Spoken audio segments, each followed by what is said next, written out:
got it right now. All right, this is MS Office Hour. You want to do the intro? You got it, Dave. I think I'm going to take off my hat for this part because you never know when I'll actually need to do this. So this is National MS Office Hours. Today is December 19th, and we have the pleasure of Neil Axelrod being on the phone, and we're going to demo ATP and the compliance risk management piece. And if you don't want to be recorded, either don't speak or hang up the phone. But thanks, Neil. Appreciate it, and we'll turn it over to you. Sounds good. Thanks, Dave. And what we're going to look at first, which was on the agenda, a couple of items that I think are probably being asked about, right? These aren't new, but definitely something that you want to be aware of, right? The first is this concept of doing an offline virus scan, right? If you think about, where am I here? Firewall protections. I'm on a different machine. Where did my... I may have to switch machines for some reason. This one is not showing. Interesting. Okay. Let's shift off that for a second. I'm not quite sure what is going on with it here, but hey, I think actually, if you go to right there, where you go to scan options, right below quick scan. No, on the right below the button that says quick scan, up just a little bit right there. Oh, there sorry. You go. You're right. No problem, man. All right.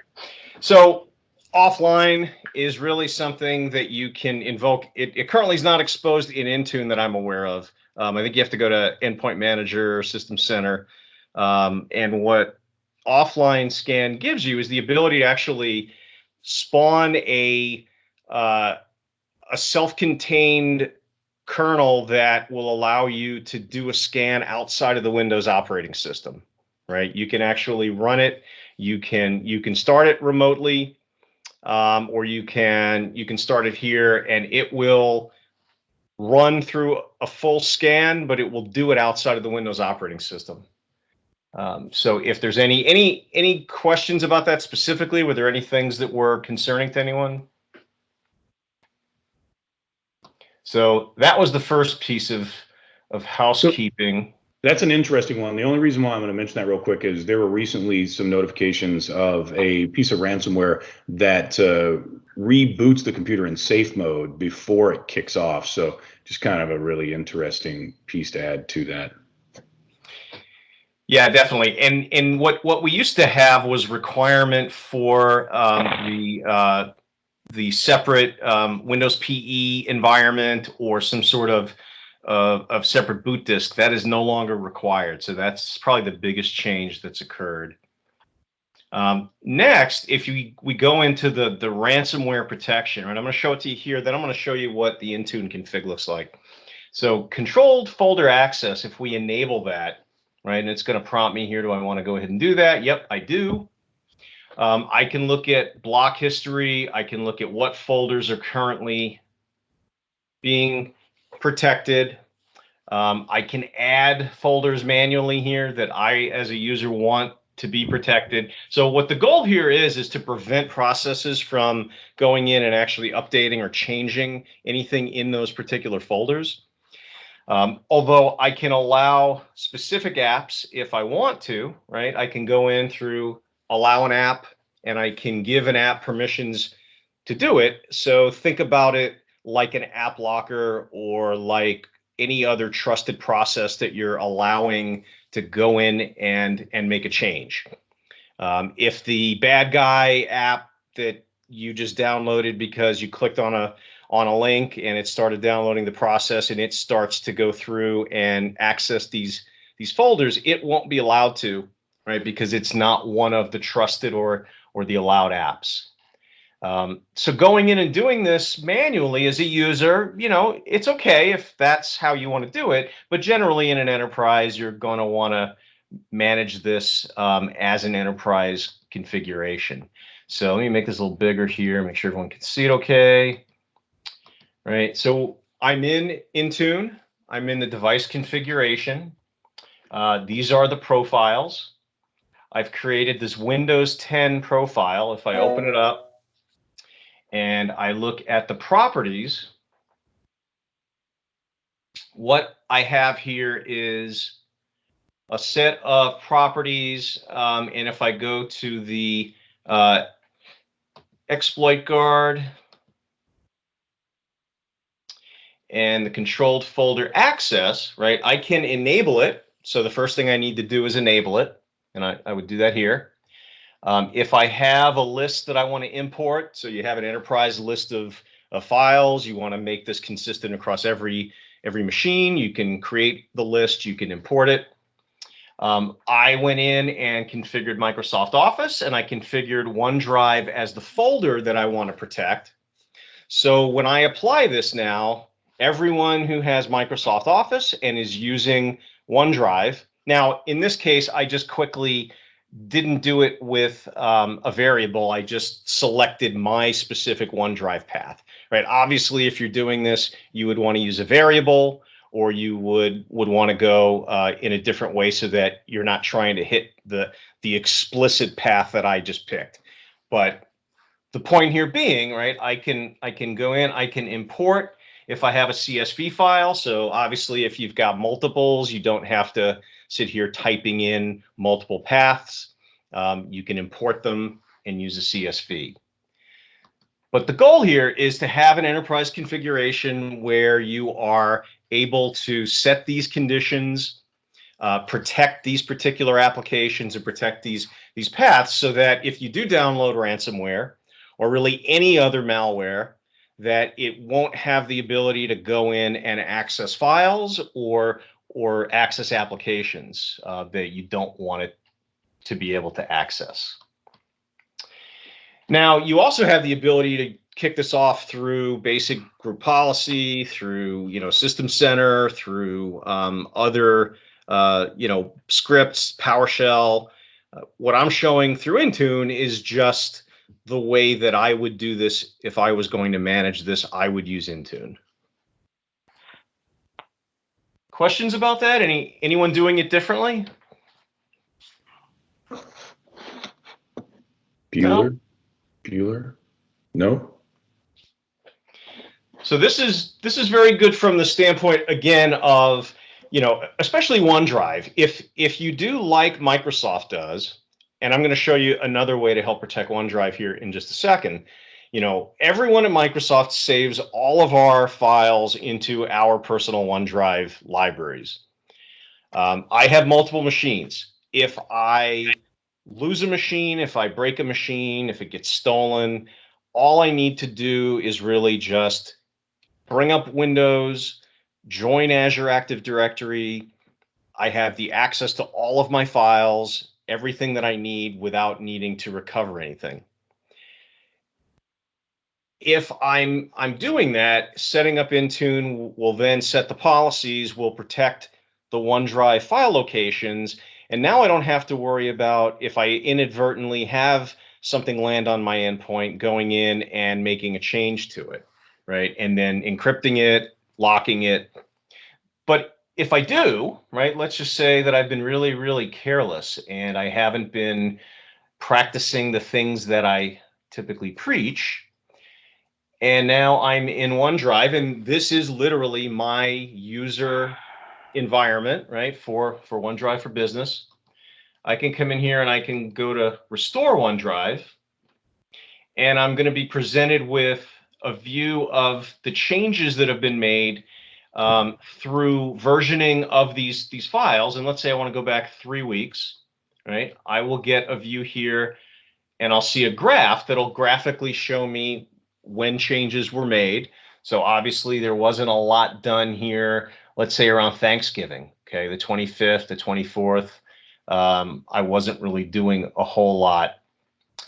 But now if we go forward, you'll see on the 21st, I made a lot of changes. So if I make a determination that I want to roll back as of the day that this particular attack hit, let's say it was yesterday, okay, and I click the Restore button, what's going to happen is all of the files in my OneDrive library that were there yesterday that may have been affected will now get rolled back to the version that was before the attack happened. So now I don't need to necessarily try to pick them out one at a time. I don't need to get IT involved. I don't need to do anything other than click restore, and all of my files are going to be restored as of what happened yesterday. And it's a very quick way to kind of get around any kind of a ransomware attack. So protecting the folder through controlled folders, using the restore in OneDrive, definitely a way to get to the low-hanging fruit. Maybe other things can happen that you're not planning for, but at least you're addressing the 80% quotient. So that is what I would want to really show you relative to that. Any questions? Anything that you were hoping that you might see? No? Okay, let's go ahead and talk. I had Sorry. Question around controlled folder. We had turned it on at one point with the enterprise settings.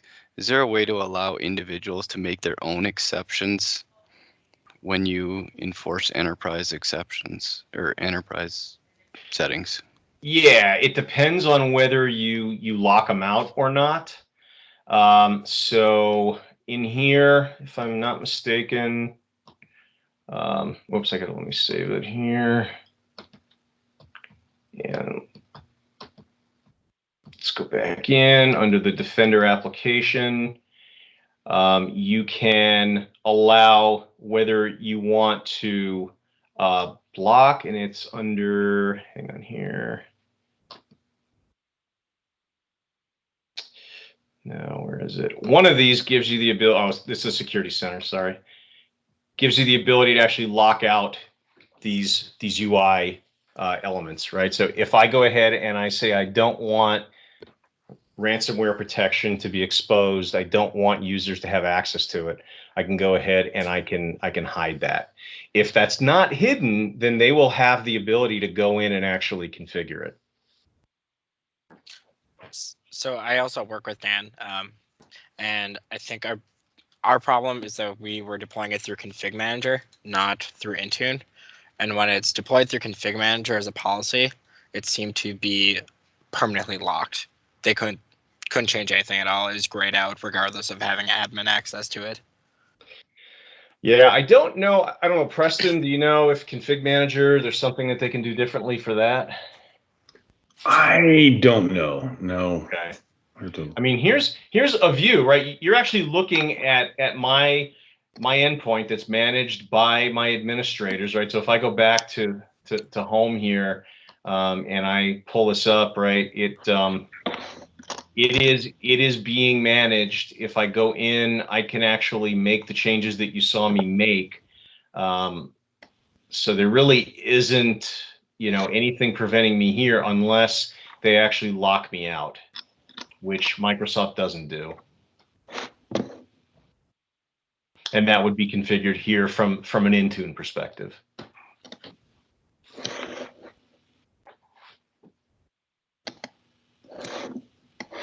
Does that answer the question at least somewhat? Well, we know it's possible, so okay. Yeah. And we can look into the System Center piece and see if there's any specific settings that can be adjusted there. I'm just not familiar with the System Center UI. So, all right, let's take a look now at the Office ATP, the anti-impersonation, and the anti-phishing policies. Really, what these are, right? If you think about spoofing is about me pretending that I'm you from an email perspective. Impersonation is me trying to trick you into thinking that I'm you or that I'm somebody that you know. Okay, so I'm not actually saying that, I send you an email and it says it's from David Perlman. I want you to think I'm Dave, but I'm not actually sending you an email from Dave's account. So it's a little bit of a different thing, although very much related. If we take a look here, there's a default anti-phishing policy.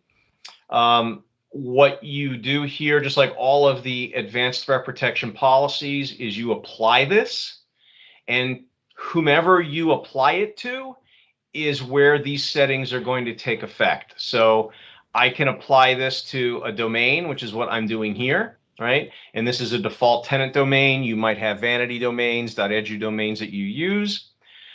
You could also set this up to potentially apply to simply an individual, right? And I could choose particular people.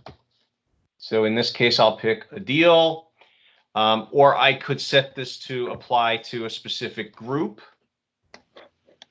And normally you wouldn't do all of these, but there's nothing that would prohibit you from.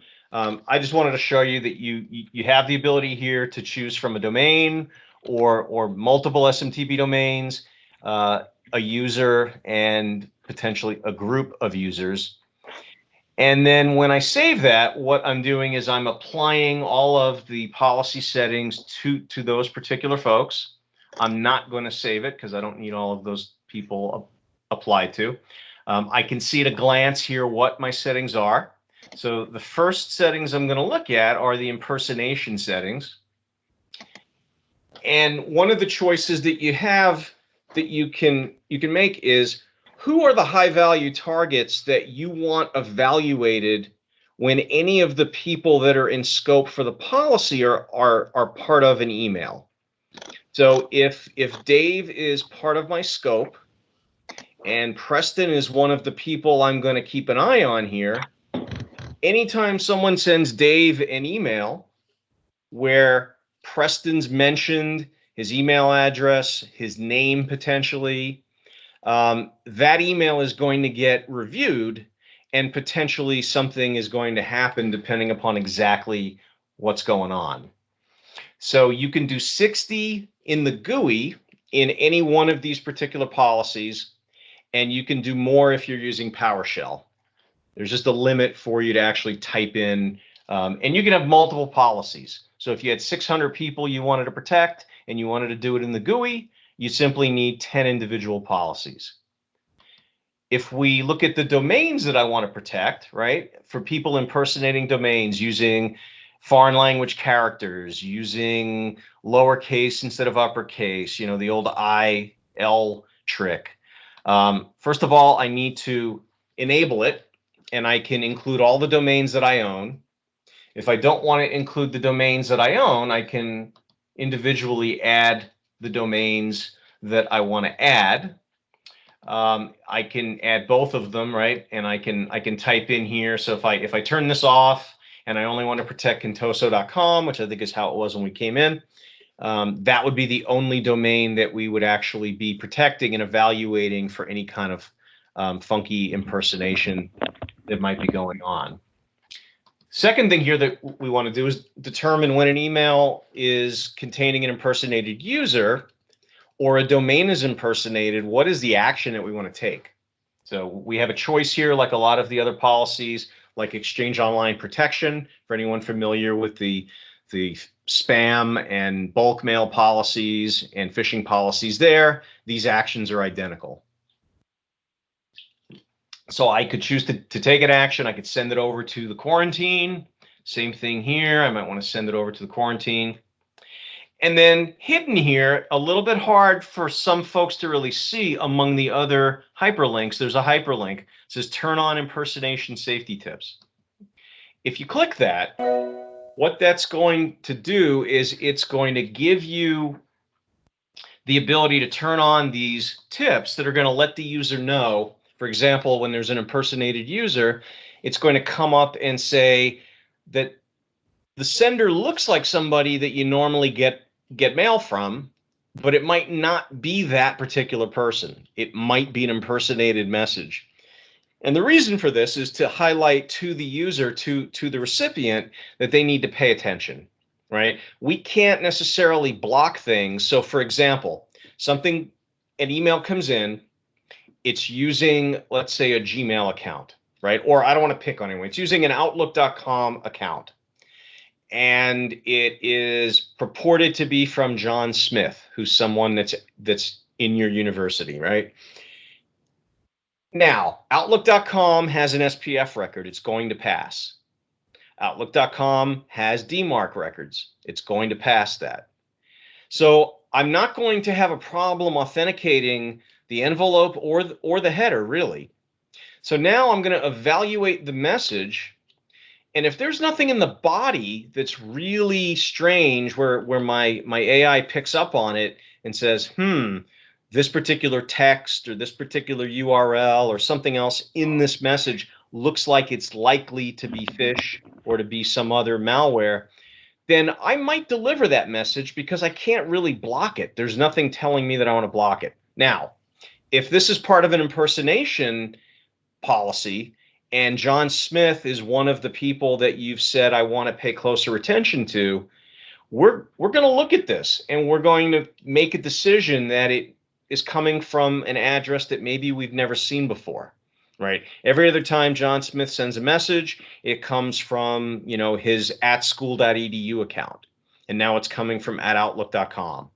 We don't know if that's intentional. We don't know if it's unintentional. So what we can do is we can let the user know who received it that they need to be careful, right? Same thing for domains. Same thing for any unusual characters that might exist. There's an example, right? If people are using capital letters and lowercase letters, you just want to help make the user be more aware and be less likely to be fooled by things that are not necessarily evident to them otherwise. Mailbox intelligence is another piece of this that we can use. And this uses our Office Graph data, right? We know who you send mail to. We know who you receive mail from, basic tracking log information. We can use the intelligence that we have to get an understanding of how often you've received, sent mail. We know when things appear to be potentially impersonated, and we can alert you, and we can take obvious impersonated mail, and we can take action, right, based upon what you tell us to do. So I would definitely recommend turning that on and letting that work.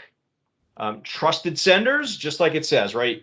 These are the senders that I do not want to be evaluated, or I don't want to be misevaluated, right? Anyone here is not going to be classified as launching an impersonation attack, even if I think it might otherwise be impersonation. These are the folks that I trust, right? And then we go ahead and we can review all that. I'm going to cancel out of it.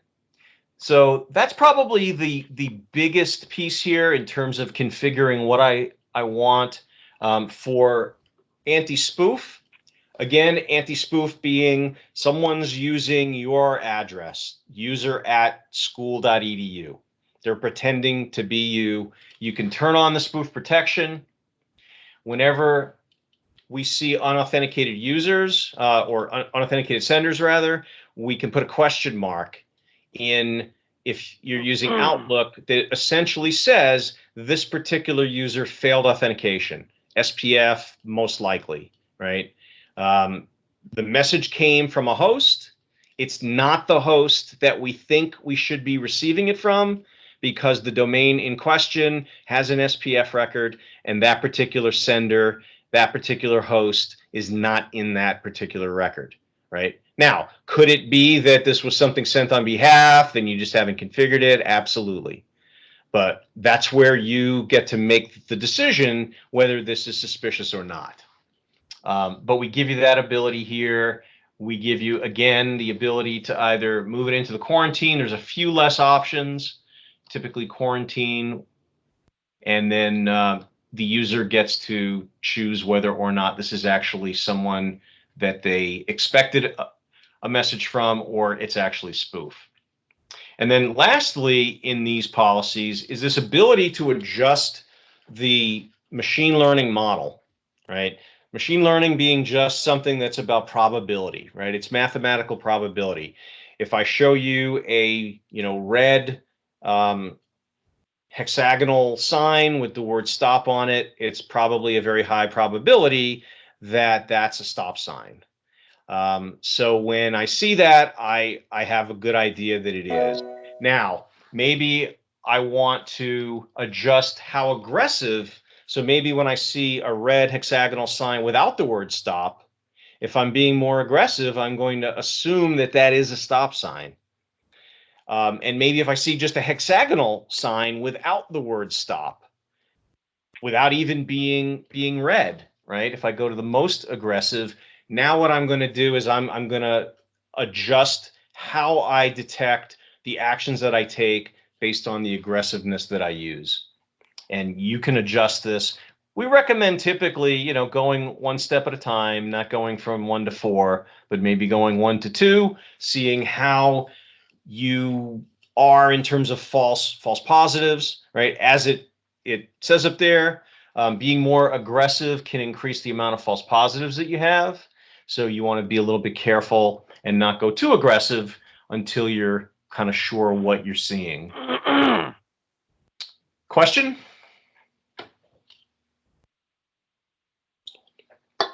Let's say that something was flagged and it went into quarantine, but it was a false positive and they want to make it okay. Is that a possibility by the end user to be able to do that? Okay. Yep. And they can also flag it and report it as being a false positive. And then we will actually review that, and potentially humans will look at it and make a determination why it was flagged, whether it should be, you know, adjusted in terms of any system settings, algorithms that we're using. So yeah, absolutely. And the administrator can do that as well. And the administrator has a submissions tab. I'll just kind of deviate here for a second.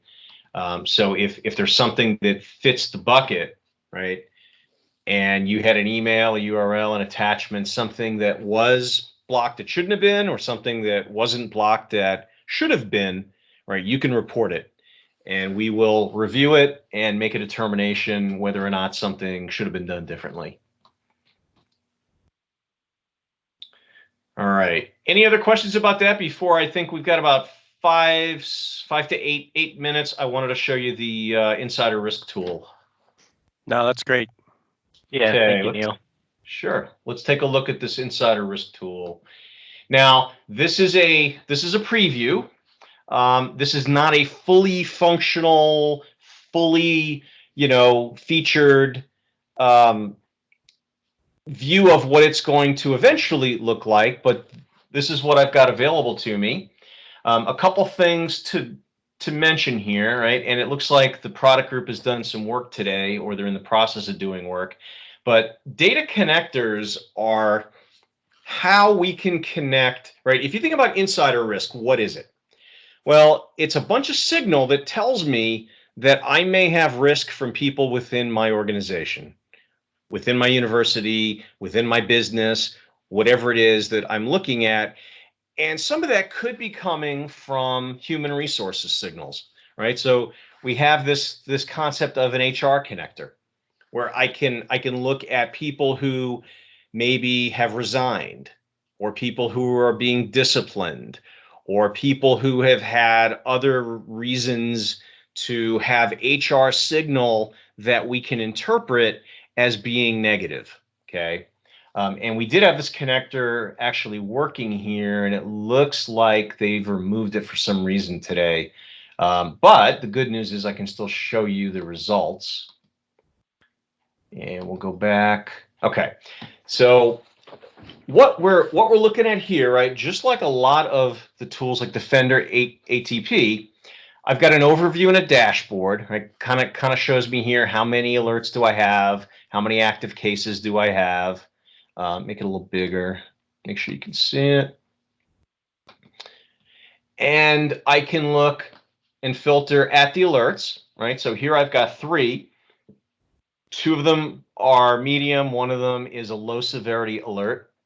If I take a look here, right, and I look at one of these alerts and get a view for it, it's saying that there was a confidentiality obligation during a departure, right? Meaning somebody left. What is my potential risk here, right? It's a possible data leak. Well, why am I concerned that there's a possible data leak? Well, that's where the user activity comes in, right? And I can see in chronological order that there were a bunch of files that this particular user downloaded from a SharePoint library or potentially multiple SharePoint libraries, including some banking information. Okay, so I can look for sensitive content. I can look for content that is potentially aligned to certain things that I view as being higher risk, right? These may be files that I've never looked at before, and all of a sudden I'm downloading them, right? Or I've never been to a particular SharePoint site, and now all of a sudden I'm downloading them, which in and of itself might not be a problem. But guess what? I resigned. So a week later, or no, actually a day later, right? On the 21st, after downloading a bunch of stuff on the 20th, now I've resigned.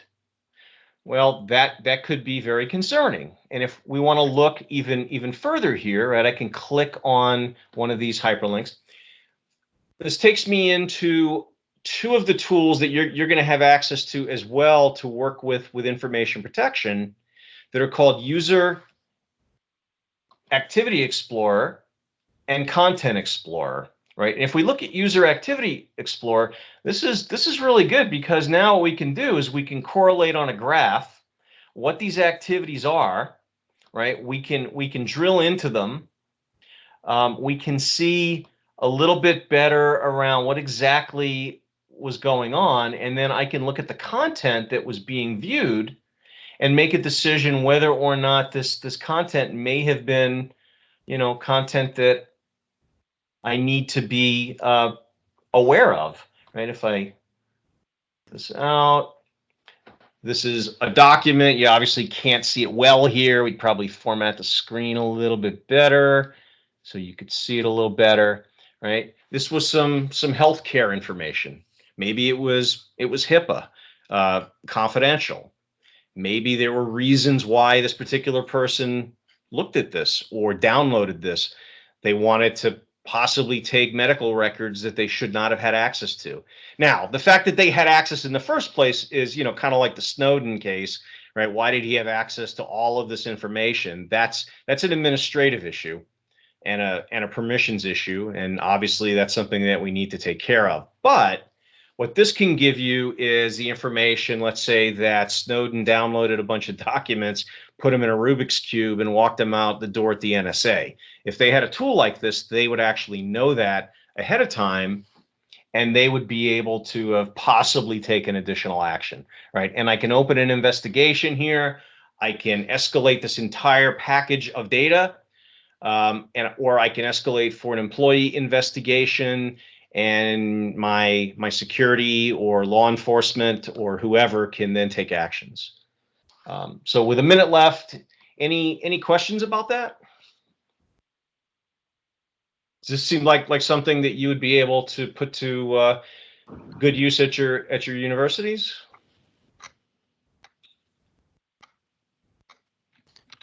Everyone's so quiet. This is great. I hadn't seen this before, Neil. Somebody was going to say something. I can tell.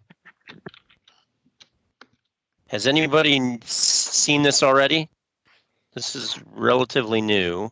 Yeah, Anybody go to Ignite and see this? Some of this was at Ignite. This is awesome. We'd love this right now. Fantastic. Yeah, I mean we're in the process now of really building out a lot of the connections, and I think there will be a public preview. So if this is something that you're interested in, let us know. We can even try to get you in if there is a private preview. And at the very least, we can make you aware when the public preview shows up. This is Mark from Barbary. I would be interested in that preview. We have most of this enabled, and we recently discovered a phish attack that somehow the user clicked on something that we weren't notified about, and it created a mail rule with a honeypot of financial keywords that was forwarding mail out of her account. It was a local rule. Yep. we're still trying to do some forensics because the forwarded emails apparently no longer exist because they were forwarded through a rule. So while I can find them in a thread chase, I can't find the actual content. So two things that you're alluding to that I would recommend, or that are things to possibly follow up with. One is you can disable programmatic forwarding that way, right, to prevent that from occurring. Yeah, the problem there is we have a lot of it internally that we authorize into external parties that we do forward, like ticketing systems and so forth. Okay, so there may be a way you can narrow that down, secure it to a particular group. That may be one way. The other thing that I was going to suggest is you could use Cloud App Security and make sure that if these rules are happening, that you can be alerted or potentially kick off a workflow and then take action, turn them off, notify people, various ways to close down the vector so that the bad guys are not constantly using it as a trusted user phishing launching pad, which is what they're probably doing. And Cloud App Security is part of O365 ATP or Azure ATP? No, it's actually part of the Microsoft 365 platform. So if you have A3, you have what we call Office Cloud App Security, or A5, you have Microsoft Cloud App Security. Yeah, everybody has A5s here. Okay, then you would have it. It's Microsoft Cloud App Security. It can be accessed through portal.cloudappsecurity.com. Thank you. Any other questions? Running a couple minutes over. I want to be sensitive to everybody's day. Do you have a link to apply for the beta program, or taking names? Or this is not yet available, so I will keep that in mind. When it becomes available, I will let Dave and Preston know. We'll be sure to get the information out to you guys, and then you can apply for the public preview. Or if there's an open preview, even if it's a private preview, they may have to, take your info, but we can get you in. Well, Neil, I did want to let you know that here at Office Hours, if you volunteer things like TAP programs and other things, people automatically will email you instead of giving them back to Preston and I. That's okay. I was just going to give you the info so that you could post it out there, but I will make a point of when I get that info, just to kind of show you guys right now, and this is more just sort of how the sausage is made within Microsoft. In order for me to show this to you, I actually had to put a customer name in here, and it generates an individual link for me every time I connect. So this is really very tightly controlled, even within Microsoft at this point.